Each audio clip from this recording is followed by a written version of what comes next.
Welcome class, आप सभी का स्वागत है अपने online channel RBSC online classes में। लास्ट वीडियो में जैसे हमने एक्टिव पैसिव पढ़ा था वैसे ही हम इसी वीडियो में कुछ नए रूल्स पढ़ते हैं जो आपको तभी समझ में आएंगे जब आपने पिछली हमारी वीडियोस को देखा होगा। उसी के अकॉर्डिंग हम लोग चार्ट के अकॉर्डिंग चल रहे हैं। अभी हम इसमें रूल नंबर 4 और रूल नंबर 5 दोनों को एक साथ डिस्कस करने जा रहे हैं, जिसे आप अच्छे से देखिए। अब हम देखते हैं रूल नंबर 4 जो है वो हमें क्या कहता है। आप चार्ट देखेंगे उसमें आपको समझ में आएगा कि हम कौन से रूल्स की बात कर रहे हैं। जिन बच्चों ने नहीं देखा है वो एक बार देखिए। रूल नंबर 4 हमें कहता है कि अगर आपको स्ट्रक्चर के अंदर वर्ब की सेकंड फॉर्म दिखाई दे, अगर आपको सब्जेक्ट के साथ वर्ब की सेकंड फॉर्म दिखाई दे तो आप क्या करेंगे, इसको जो है वो रिप्लेस करेंगे। इसको जो है आप किससे रिप्लेस करेंगे, वॉज, वर और वर्ब की थर्ड फॉर्म के साथ। मतलब वर्ब की सेकंड फॉर्म को आपको हटाना है और उसकी जगह आपको क्या लगाना है, वॉज और वर दोनों में से कोई एक लगाना है। और वर्ब की थर्ड फॉर्म तो हम हमेशा लगाते ही आ रहे हैं पैसिव वॉइस में, आपको पता ही है। इसको हमें एग्जाम्पल के थ्रू देखते हैं, कैसे पता चलेगा हमें। देखिए बच्चों, यहाँ पर Sita wrote a letter. Sita हमारा यहाँ पर क्या है, सब्जेक्ट है। रोट यहाँ पर हमारे पास क्या है, वर्ब की सेकंड फॉर्म है। और अ लेटर हमारे पास यहाँ पर क्या है, ऑब्जेक्ट। ऐसे स्ट्रक्चर हम अभी तक देखते आ रहे हैं। तो रूल नंबर 4 हमें ये कहता है कि वर्ब की सेकंड फॉर्म आपको जहां पर भी दिखाई दे उसको हटाकर आपको सब्जेक्ट के अकॉर्डिंग वाज या वर दोनों में से कोई एक लगाना है। हमने कहा ठीक है, हमें दिखाई दे रहा है अ लेटर, क्योंकि हम ऑब्जेक्ट को क्या बनाते हैं, सब्जेक्ट बनाते हैं। तो हमने लिया अ लेटर। अब हमने कहा अ लेटर तो एक ही है, एक लेटर की बात हो रही है क्योंकि आर्टिकल ए लगा हुआ है। अ लेटर के साथ या तो हम वाज लगाएं या वर लगाएं, लेकिन हमें पता है अ लेटर सिंगुलर है, एक लेटर की बात हो रही है, इसलिए हमने अ लेटर के साथ किसको चूज किया, वॉज को। तो हमने यहाँ पर अ लेटर के साथ किसको चूज किया, वॉज को चूज किया। तो क्या होगा, अ लेटर वॉज। अब रोट की थर्ड फॉर्म हमें पता होनी चाहिए क्या होती है, रिटन होती है। हमें लिख ही रहे हैं हम बहुत देर से, written. A letter was written किसके द्वारा लिखा गया था, सीता के द्वारा। तो बाय सीता। तो ये इसका पैसिव वॉइस बनेगा बच्चों, जिसके अंदर हमने वर्ब की सेकंड फॉर्म को सिर्फ हटा दिया और उसकी जगह हमने नया क्या लगा दिया, वॉज लगा दिया। क्योंकि यही हमारा रूल नंबर 4 हमें कहता है, वर्ब की सेकंड फॉर्म को हटाओ और उसकी जगह वॉज और वर दोनों में से एक लगा दो सब्जेक्ट के अकॉर्डिंग। इसको एक एग्जाम्पल से और देखते हैं। देखो बच्चों, बॉयज कुक्ड द फूड। तो बॉयज यहाँ पर हमारे पास क्या है बताओ, सब्जेक्ट है। कुक्ड हमारे पास वर्ब की सेकंड फॉर्म है और फूड हमारे पास क्या है, ऑब्जेक्ट है। यही स्ट्रक्चर है, वही रूल है। वर्ब की सेकंड फॉर्म हटाओ और वॉज या वर दोनों में से कोई एक लगाओ। द फूड के अकॉर्डिंग हमें लगाना है, द फूड। अब द फूड बताओ बच्चों, आप क्या समझोगे, द फूड एक होता है या बहुत सारा होता है, एक ही होता है। तो क्या लगेगा, the food was, the food was. Cooked की थर्ड फॉर्म भी कुक्ड ही होती है। The food was cooked bye, किसके द्वारा पकाया गया खाना, बॉयज के द्वारा, इसलिए यहां पर क्या आ जाएगा, बॉयज। ये दोनों ही एग्जाम्पल पॉजिटिव है, ये दोनों ही एग्जाम्पल पॉजिटिव एग्जाम्पल है, क्योंकि इसमें नॉट का उपयोग अभी नहीं किया गया। अब बच्चों यहाँ पर एक छोटी सी चीज आपको कंफ्यूज करने वाली है, वो अब मैं बताने जा रही हूँ, ध्यान से देखिए। अभी हमने रूल नंबर 4 का पॉजिटिव देखा, अभी हम रूल नंबर 4 का ही नेगेटिव देखेंगे। ध्यान रखना बच्चों, ये रूल नंबर 4 ही है, रूल नंबर 5 अलग है। रूल नंबर 4 का हम नेगेटिव देखते हैं। इसमें क्या होगा, रूल नंबर 4 का नेगेटिव स्ट्रक्चर हमें ये कहता है कि अगर आपको सेंटेंस में डिड नॉट के साथ वर्ब की फर्स्ट फॉर्म दिखाई दे, क्योंकि डू नॉट, डज नॉट और डिड नॉट इन तीनों के साथ ही वर्ब की फर्स्ट फॉर्म का उपयोग किया जाता है। तो डिड नॉट के साथ अगर आपको वर्ब की फर्स्ट फॉर्म दिखाई दे तो आप क्या करोगे, उसकी जगह आप लिख दोगे वॉज वर्ब में से कोई एक और नॉट लगाकर वर्ब की क्या लगा दोगे, थर्ड फॉर्म। ये रूल बच्चों आपको अच्छे से थोड़ा ध्यान में रखना है, क्योंकि यहाँ पर कई बार गलती होती है, बच्चे डिड नॉट की जगह आंसर में भी डिड नॉट लगा देते हैं, जो कि गलत हो जाता है। ठीक है, ऐसा ही रूल नंबर 1 था जिसमें डू नॉट और डज नॉट का मैंने उपयोग करना बताया था, वैसे ही डिड नॉट की जगह आपको डिड नॉट नहीं लगाना, डिड नॉट की जगह आपको क्या लगाना है, या तो वॉज लगाना है या फिर वर लगाना है, दोनों में से कोई एक, और उसके बाद क्या लगाना है, नॉट लगाना है। ये रूल आप अच्छे से लिखें और लिखकर समझेंगे तो आपको समझ में आएगा कि डिड नॉट को हटाना है और उसकी जगह वॉज या वर में से कोई एक चीज लगाना है।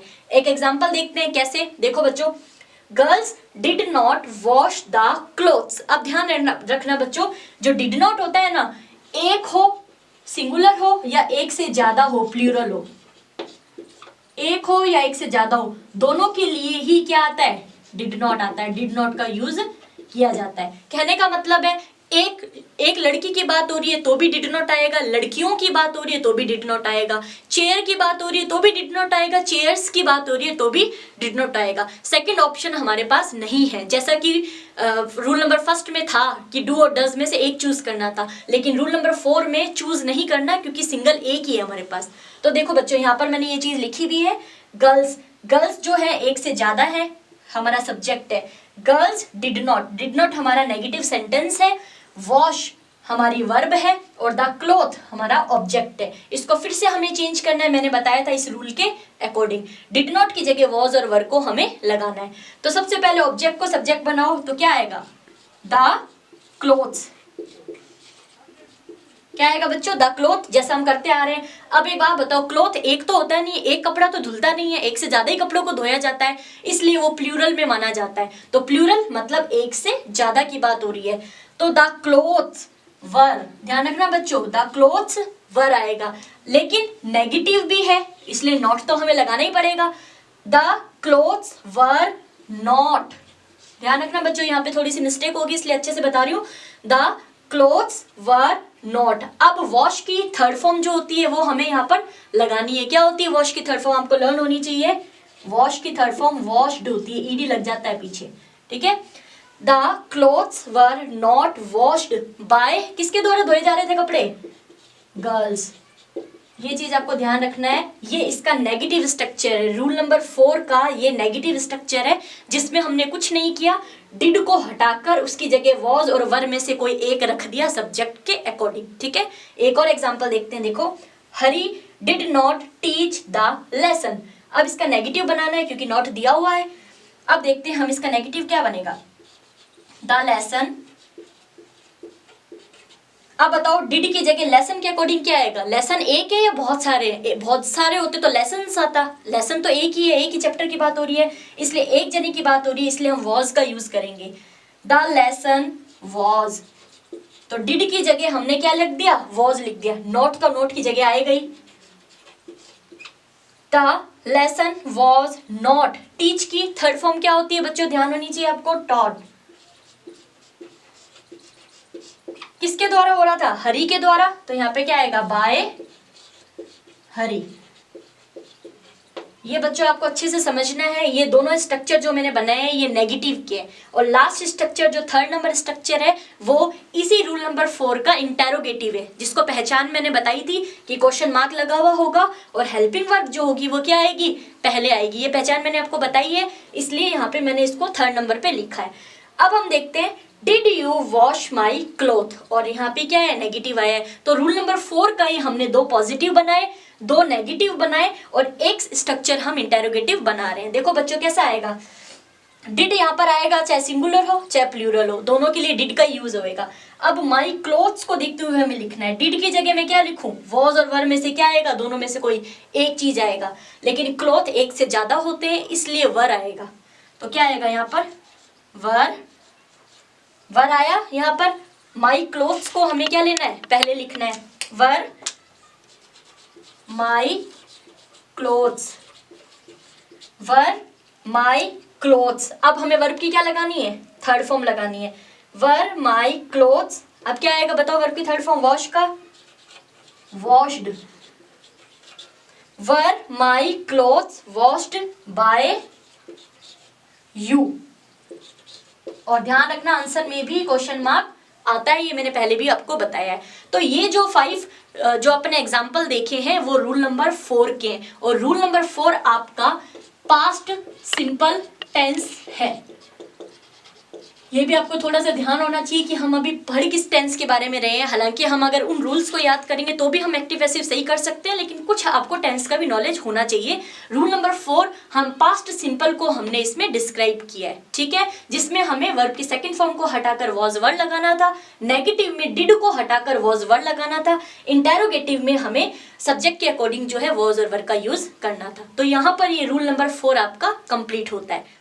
बच्चों रूल नंबर 4 आपने देखा होगा। अब हम बढ़ते हैं रूल नंबर 5 की ओर, जिसको आपको चार्ट में देखना है। रूल नंबर 5 हमें क्या कहता है, देखिए आप, कि अगर आपको सेंटेंस में वॉज वर्ब के साथ वर्ब की फर्स्ट फॉर्म के साथ आईएनजी दिखाई दे तो आप क्या करेंगे। वही मैंने आपको पहले भी बताया था कि वर्ब की फर्स्ट फॉर्म के साथ आईएनजी आपको जिस भी सेंटेंस में दिखाई दे, आपको उसको रिप्लेस किससे करना है, बीइंग से। रिप्लेस मतलब बदलना है। वर्ब की फर्स्ट फॉर्म के साथ आईएनजी वाली चीज को हटाकर उसकी जगह आपको क्या लगाना है, बीइंग लगाना है। ये हमने रूल नंबर 2 में भी देखा था।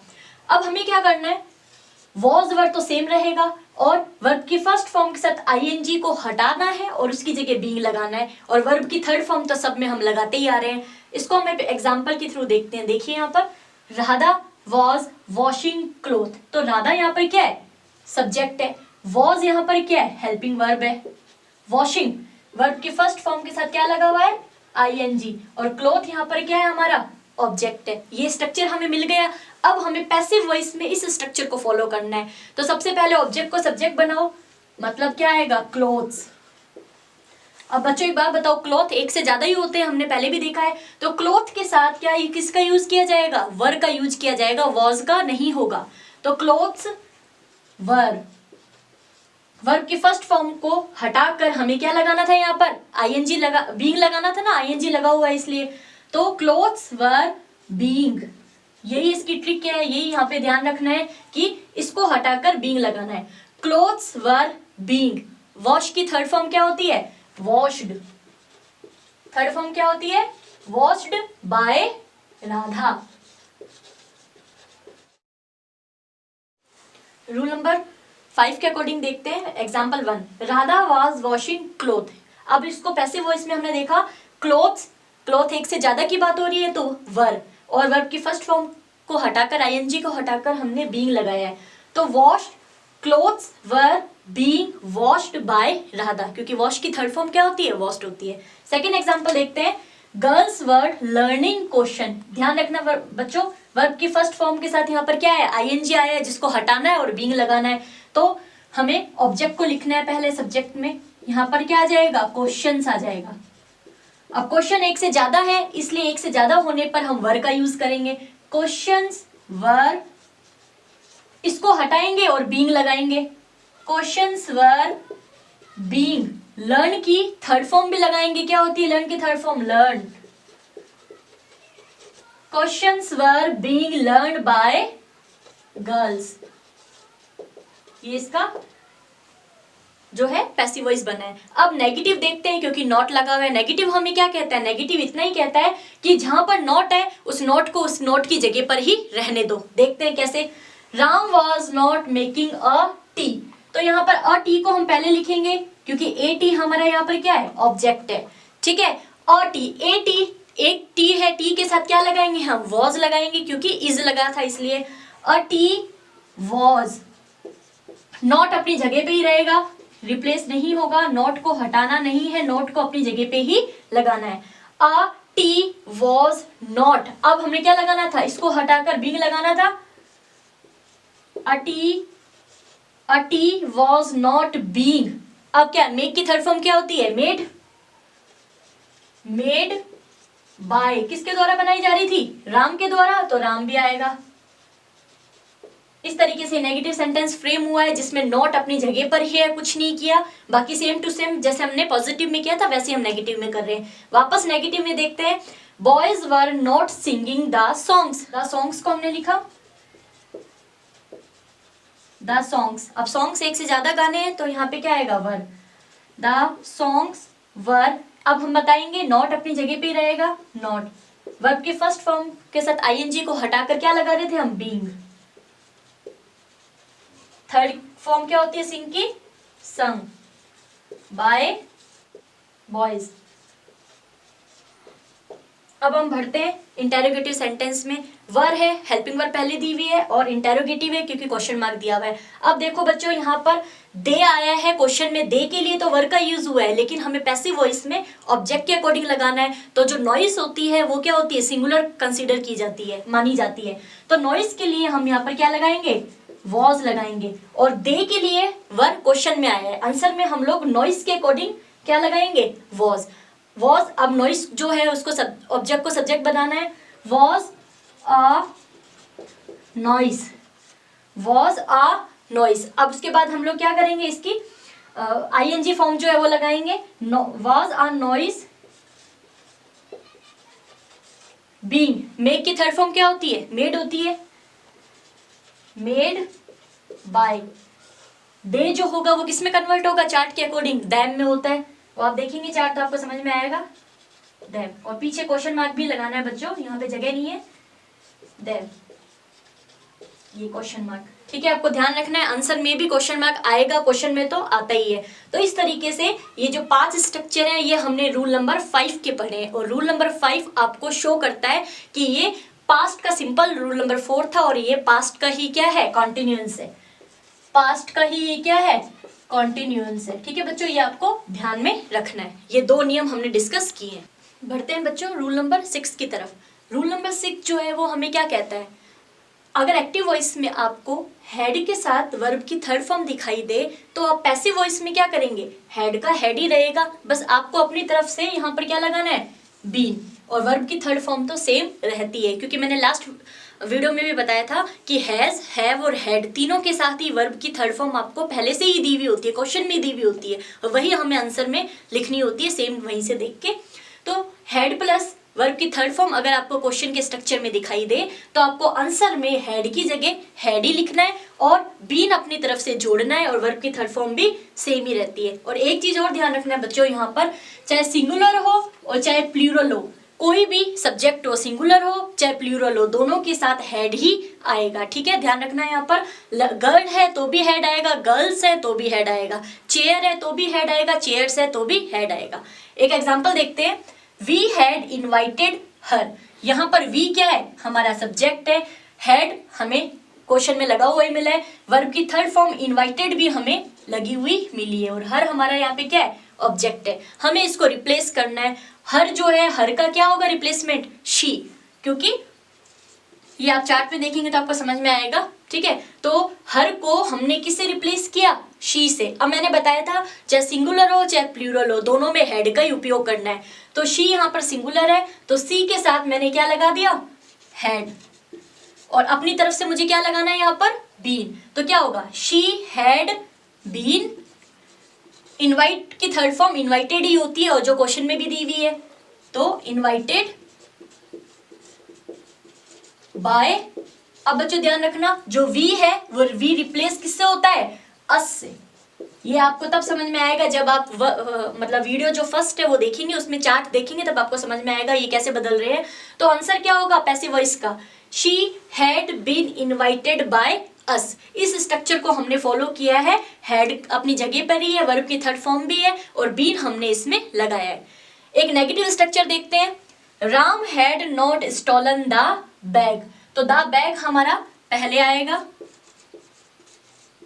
अब मैंने बताया था एक हो या एक से अनेक हो, सब में हेड का उपयोग होगा। द बैग हैड, नॉट अपनी जगह पे ही रहेगा, नॉट हमें क्या लगाना है, बीन लगाना है। The bag had not been. Stolen की थर्ड फॉर्म स्टॉलन ही रहती है, स्टॉलन बाय राम। ये इसका नेगेटिव स्ट्रक्चर है जिसमें हमने कुछ भी नहीं किया है, सिर्फ बीन का उपयोग किया है और नॉट अपनी जगह पर ही है। एक इंटेरोगेटिव सेंटेंस देखते हैं जिसमें हेड पहले है और लास्ट में क्या है, क्वेश्चन मार्क है। तो बच्चों सिंगुलर और प्लूरल दोनों के लिए हेड आ रहा है, तो हेड हेड का सेम ही रहेगा, चेंज नहीं होगा, हेड। द केक्स यहाँ पर क्या है, ऑल द केक्स हमारा ऑब्जेक्ट है, ऑब्जेक्ट पहले आता है, हेड ऑल द केक्स, ठीक है, हैड ऑल द केक्स। अब हम क्या लगाएंगे यहाँ पर, बीन। ईटन की थर्ड फॉर्म क्या होती है, ईटन ही रहती है। ईटन बाय किसके द्वारा खाए गए थे, बॉयज के द्वारा, बाय द बॉयज। ध्यान रखना बच्चों, क्वेश्चन मार्क में क्वेश्चन मार्क भी आएगा, ये चीज आपको ध्यान रखनी है। तो ये तीनों एग्जाम्पल हमने देखे हैं रूल नंबर 6 के, और रूल नंबर 6 टेंस के अकॉर्डिंग आपका बनता है पास्ट का परफेक्ट। पास्ट परफेक्ट टेंस के हमने जो है वो क्या बनाए हैं, पूरे स्ट्रक्चर बनाए हैं। तो बच्चों अब हम बढ़ते हैं रूल नंबर 7 की तरफ। यहाँ पर रूल नंबर 7 और 8 दोनों हैं, आप देखेंगे। रूल नंबर 7 हमें क्या कहता है, रूल नंबर 7 कहता है कि अगर एक्टिव वॉइस के अंदर आपके पास विल और शैल दोनों में से कोई एक सब्जेक्ट के पास हो और वर्ब की फर्स्ट फॉर्म दी हो, तो आप इसका पैसिव वॉइस में क्या करेंगे, कैसे चेंज करेंगे? विल और शैल सेम ही रहेगा, आपको अपनी तरफ से क्या लगाना है, यहाँ पर बी लगाना है। बस एक यही चीज आपको ध्यान रखनी है। और वर्ब की थर्ड फॉर्म तो हम सब में लगा ही रहे हैं, तो आपको ये ध्यान रखना है कि हमें बी का इसमें क्या करना, उपयोग करना है, क्योंकि ये फ्यूचर सिंपल टेंस है। फ्यूचर टेंस में हम हमेशा बी का क्या करते हैं, उपयोग करते हैं। एक एग्जाम्पल के थ्रू देखते हैं इसे। We shall serve over country. तो बच्चों यहाँ पर देखना, जब भी आई और वी की बात हो, आई और वी की जब भी बात हो तो हमेशा सेल का यूज किया जाता है। इसके अलावा जितने भी सब्जेक्ट होते हैं उनके साथ अपन विल का यूज करते हैं। आप एक एग्जांपल के थ्रू देखेंगे, we shall serve over country, ये हमारा एग्जांपल है। वी यहाँ पर सब्जेक्ट है, शैल हमारा हेल्पिंग वर्ब है, सर्व जो है वो मेन वर्ब है, ओवर कंट्री। अब इसको हमें चेंज करना है, तो ओवर कंट्री क्या होगा बच्चों, पहले आएगा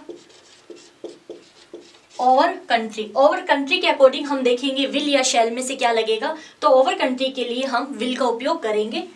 ओवर कंट्री विल, विल के बाद हम किसका उपयोग करेंगे, बी का। Our country will be. Serve की थर्ड फॉर्म क्या रहेगी, served. Our country will be served by, we जो होगा वो किस में चेंज होगा, अस में। इस तरीके से ये जो सेंटेंस है ये फ्रेम होगा। एक एग्जांपल और देखते हैं हम, we shall play the football. इसको हमें चेंज करना है पैसिव वॉइस में। द फुटबॉल जो है वो हमारा क्या ऑब्जेक्ट है, द फुटबॉल। अब फुटबॉल के लिए हम विल शैल में से क्या लगाएंगे, विल लगाएंगे।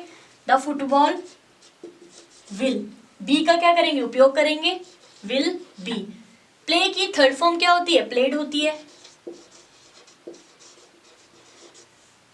The football will be played by, we वापस किस में चेंज होगा, अस में। ठीक है, अब हम भरते हैं question number, example number third, जो नेगेटिव है क्योंकि इसमें क्या लगा हुआ है, नॉट लगा हुआ है।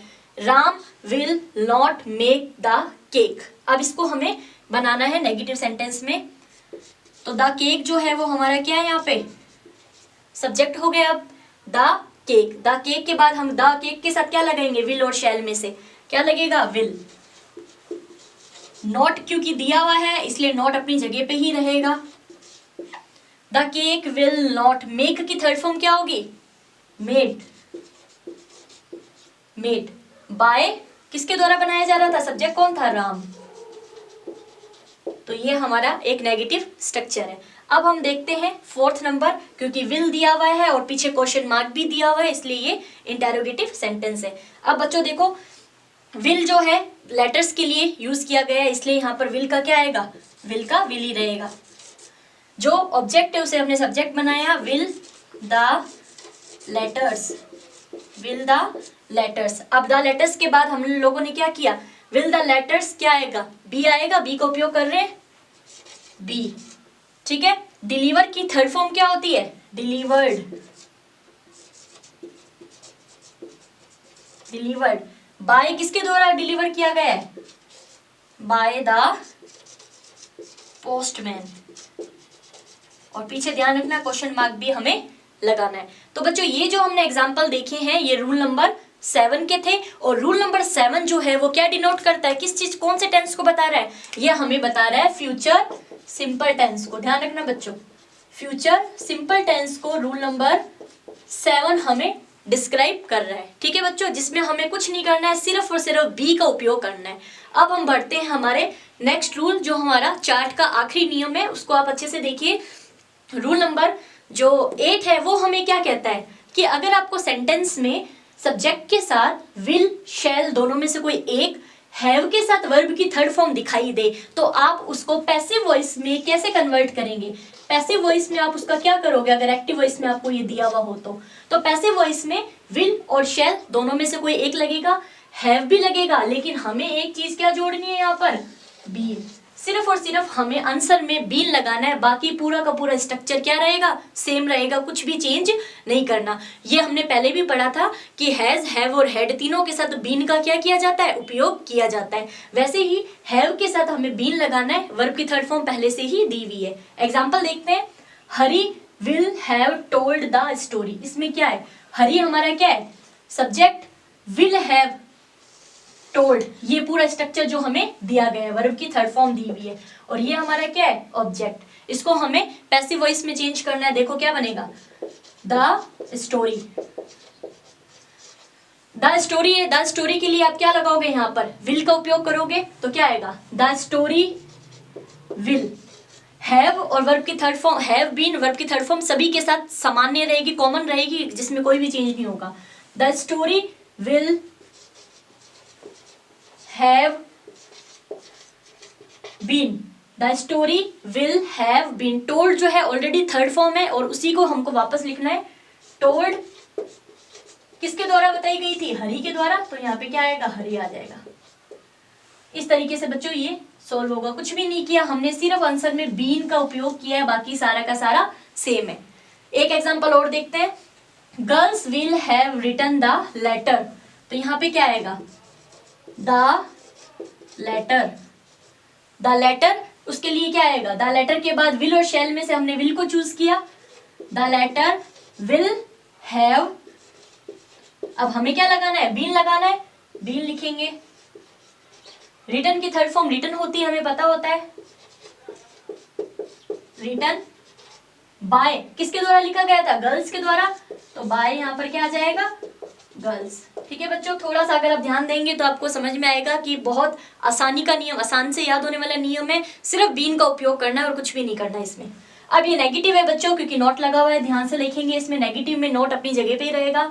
आई shall have not eaten the cake. तो यहाँ पे क्या होगा, हमने अभी डिस्कस किया था, आई और वी के साथ शैल का उपयोग किया जाता है। तो अब अपन इसको चेंज करेंगे, तो चेंज कैसे होगा, द केक, द केक। अब क्या लगाऊं बच्चों, आप बताओ, हैव नॉट बीन, ईटन की थर्ड फॉर्म क्या होती है, ईटन का ईटन ही रहेगा, ईटन बाय। आई जो है वो किस में चेंज होगा, मी में चेंज होगा, तो आई की जगह क्या लिख देंगे अपन, मी। तो आंसर होगा the cake have not been eaten by me. एक इसका लास्ट एग्जांपल देखते हैं जो इंटेरोगेटिव है, will Sita have posted the letter. तो लेटर के लिए हम विल का उपयोग ही करेंगे, will the letter, will the letter have been posted की थर्ड फॉर्म जो होती है क्या रहती है, पोस्टेड ही रहती है। Will have been posted by Sita, और क्वेश्चन मार्क भी लगाएंगे। इस तरीके से बच्चों ये रूल नंबर 8 भी आपके यहाँ पर कंप्लीट होता है। एक चार्ट बनवाया था मैंने फर्स्ट वीडियो में, जिसमें 8 नियम थे, उन 8 नियमों को हमने आगे की वीडियोस में क्या किया, डिस्कस किया। तो आप उसे स्टार्टिंग से देखेंगे तो आपको सब समझ में आएगा। अब बच्चों यहाँ पे एक चीज ध्यान देने वाली है कि रूल नंबर जो 7 है वो क्या है, फ्यूचर का सिंपल है, लेकिन जो रूल नंबर 8 है वो फ्यूचर का क्या है, ना ही परफेक्ट है और ना ही कंटिन्यूस है। तो ये क्या है, सॉरी ये वाला जो है परफेक्ट है, कंटिन्यूस नहीं है। तो रूल नंबर 8 जो है वो क्या है, फ्यूचर का क्या है, परफेक्ट। ध्यान रखना बच्चों, ठीक है, फ्यूचर का क्या है, परफेक्ट है, जो हमने टेंस में डिस्कस किया। इस प्रकार से फ्यूचर के 2 ही टेंस जो है पैसिव वॉइस में बनाए जाते हैं, बाकी प्रेजेंट और जो पास्ट है उनके 3-3 बनते हैं। टोटल 8 ही बनाए जाते हैं एक्टिव से पैसिव में, 4 नियम नहीं बनाए जाते जो कि टेंस के होते हैं। तो बच्चों हमने यहाँ पर रूल नंबर 8 तक डिस्कस किया। चार्ट के अकॉर्डिंग ये नियम यहीं खत्म होते हैं, लेकिन नेक्स्ट वीडियो में हम लोग बहुत इंपॉर्टेंट कुछ जो नियम है उनको भी डिस्कस करेंगे, जो कि मॉडल के अंदर है। WH वर्ड से शुरू होने वाले जो एक्टिव पैसिव सेंटेंस है उसको डिस्कस करेंगे। एग्जाम के व्यू से वो बहुत ज़्यादा इंपॉर्टेंट है, तो आप नेक्स्ट वीडियो भी एक्टिव पैसिव की ज़रूर देखिएगा। ये वीडियो यहीं पर ख़त्म होती है। अगर आपको चार्ट से संबंधित, रूल से संबंधित कोई भी दिक्कत हो तो आप हमें कमेंट बॉक्स में लिखकर जरूर शेयर कीजिए, बताइए, हम उसका सोल्यूशन जरूर करेंगे।